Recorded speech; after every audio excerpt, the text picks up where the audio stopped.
Well, hello, Neptune haze, fog, confusion during eclipse season.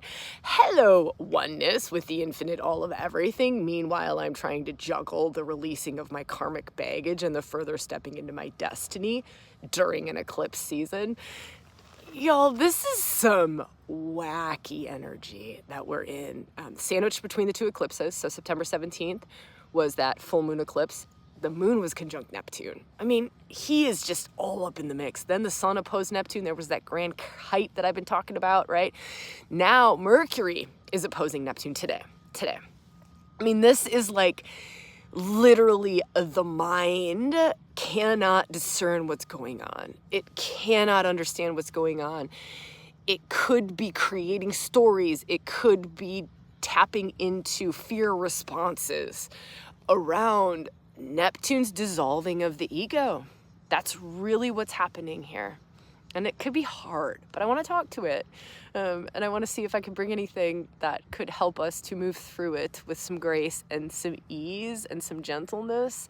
I think one thing is to slow down. There's power in the pause. Slow down. I share this oftentimes is only go as fast as I can stay aligned. Here's another one. Only go as fast as I can source my juice from the deep, great love source, right? So if I'm not being plugged into deep, great love source, if I'm not being plugged into like that life force sacred juice, and that's not running through my system, I need to slow down and recalibrate. If I'm starting to run other things through my system, like, I don't know, some energy from a projection coming at me, that's not going to be the healthiest life force flavor to be running through my system. So that might be helpful, it might not be. Let me give us a couple other ones. Let me give us like 3 more. So that's number 1. What are we plugged into? If you want to work on that, actually, we did that in membership on this month's journey. We unplugged from unhealthy power sources and plugged into deeper, truer, like soul esteemed kind of a power source. So if you're feeling like, gosh, that's me, type bones below. We can shoot you a link. That might be something that serves your journey. It's $59, and I'm going to do an eclipse deep dive too. So that's coming. I'm filming that later today. That'll be in membership this month. Again, that's all included with the $59. All right, let's go for 3 more kind of things that we can do to support ourselves in this mystical madness. All right, so that's one. This is an interesting one. Get real shamanic about things. So right now, we have Hecate on the sun. Hecate on the sun helps us to traverse into the underworld, right? That's like a shamanic journey into the underworld. Hecate helps us to move into the other realms, onto the other side of the veil. That's Neptune, but Neptune dissolves the veil. So where I like how Hecate helps us to be on this side, humanness, and then you move very consciously to the other side of the veil, which is spiritualness, and then you move back to humanness. So Hecate, at least in this moment, shamanic journeys in this moment can help to really establish that line instead of just Neptune coming in and saying there is no line. It's just all gone. It's all dissolved. It's all oneness. You are on the other side of the veil all of the time, and you're like, I can't find my feet or my ground.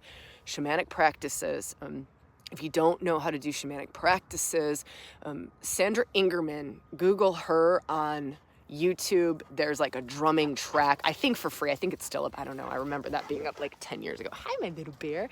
Tucker, he is a little shaman dog. Of course he comes in at the shaman time. What do you want to say about it? Oh, I can share this. This is Tucker's little fun finds. Our little medicine animals today are a fox. I don't know if that serves you in any way, maybe feel into fox medicine, and a snail. That might serve you in some way. Fox and snail for this moment in time. if any of you are tapped into fox medicine or snail medicine and you're like, wow, I really get that at this moment in time, maybe leave a comment. I think it would be beautiful to just open up a discussion below around what we're seeing, sensing, feeling. And if you want to learn more, there should be something in the comment. We have a really wise community. Y'all are crazy wise, crazy wisdom keepers. And so if you've got any insights to share, I'd love to hear them. I have a sense of fox and I have a sense of snail. I think I was just talking a little bit about the snail that just slowing down for me. And then how does the fox feel? I mean, isn't the fox is like opposite of that, I always feel. Like cunning, foxy. You're like out foxing something. Anyways, there's many, many more insights, and I'd love for everyone to share them.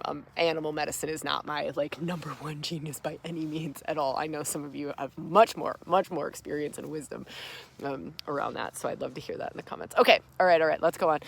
Let's talk about two more. So,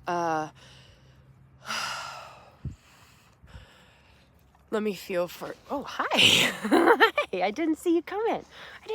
You want to talk more. All right. Let me feel through you, huh? My little shaman. What do you think? This is an interesting one. This is from my dog, Mana. This came to me yesterday, actually. I realized that I was calling Tucker Mana. I say this a lot to him. Did you ever like speak in like a different language to your animals? I don't know. I do. Anyways, I found myself like repeating this for the whole of this dog's life is Mana, Mana, Mana, Mana, Mana, Mana. Like I do this thing and I like pat him and I don't know, whatever. And I actually got real conscious about it yesterday and I was like, what am I doing? Like, what does Mana mean? Like, I feel like Mana means something. And then I just did the meditation before like Googling it, and I was like, gosh, we just like tap into this like inner aliveness. There's like just a deeper energy that gets activated when I say that to you and I'm like tapping you in this like funny way that I tap him. It just like activates something in my body. And you can feel like his whole demeanor shifts. Anyways, I look at Mana and it's like spiritual food. It's like spiritual food. And you can look it up. It's like the food the Israelites found in the woods. But it's like nectar of the gods or spiritual food. And it's in a lot of different traditions too. I'm just giving you kind of one. And that's really how it feels to me is like, oh my gosh, like just doing this with my dog is tapping into spiritual food. This is like soul food, spiritual food. This is soul food. This is soul food. And so this moment in time where it is a real spiritual kind of an eclipse is tapping into what is soul food for you, right? What is spiritual food for you? What does that look like? Making the time and the space, just even like right now, like this, I would do it for you, but I'm a little embarrassed. I think I don't know if I could do that on camera, the thing that I do with the dog. And it has to be like very appropriate timing for it. Sort of feeling and checking if I could do it. I can't shift out of being with you all to like tap into that with my dog. I'd love to. I can't. Hi, I know, I'm sorry. I can't do it. All right, so soul food, spiritual food, maybe joining bones, right? If you're like, I don't know where to tap into Mana. We got a lot of Mana in membership in bones. There's another circle happening on October 1st that'll be very much steeped in this eclipse energy, very supportive, very nourishing. And that's kind of what we talk about is like, let this be soul nourishment, this circle, this space, this community, these practices. Every time we get together, there's like 8 hours of practices sitting in this is, in case you're wondering what that sound is. Yeah, hi, I love you so much. Yeah, so anyways, that's third thing that I want to share is that Mana piece. And then if I were to feel a little bit more into this dissolving, you ready for it? Just let it go. Like, let it go, let go. Where are you clinging? Where am I clinging? Where am I clinging to the old? Where am I like holding on to who I think Sabrina is? If our identity is shifting, this is a transformative period of time. And if Neptune is genuinely giving this gift of dissolve the ego, and it's, to me, it's not that we lose our humanity or we lose our ego at all. ego. Like, we need an ego to live in this, a healthy, good ego. But it's like the ego moving to the passenger seat. You know, the soul is in the driver's seat. True self is in the driver's seat. And then the ego becomes the servant to the soul. And that might be wanting to happen for us in a deeper way. Like, all right, how can I follow my soul? How can I let my soul lead the way a little bit more? I think we worked on that in boats too in our last circle. I remember saying that, putting our soul in the driver's seat, right?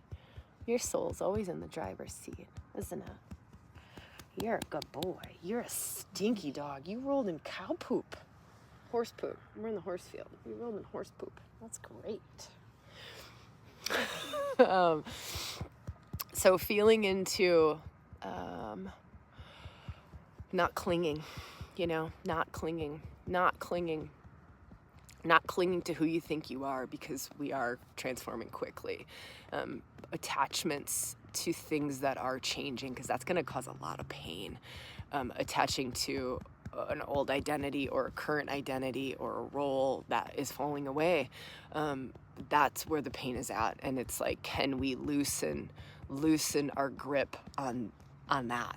And let this process of transformation happen. Let ourselves move from one form into another. Let ourselves move from, you know, one ego expression to another ego expression. If Neptune's coming in to dissolve the ego, and then we get to be like reformulated, you know, it's like he comes in, dissolves us out into the infinite all of nothing.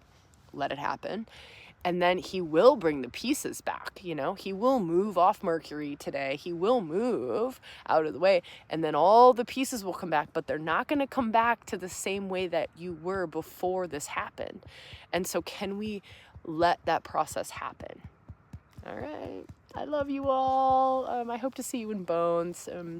Really excited for this Eclipse deep dive that I'm filming today. Just type Bones below. We'll shoot you the details to it. Again, it's $59. You come join us for a month, get all the Eclipse goods, do that workshop. I would seriously, like right now, do that workshop from September 1st, because it taps you into that power source and deep feminine wisdom, right? It is a shamanic-y type of a journey. So if you're like, I don't know if I want to Google Sandra Ingerman and try to like figure out how to do a drumming shamanic journey, just go do that.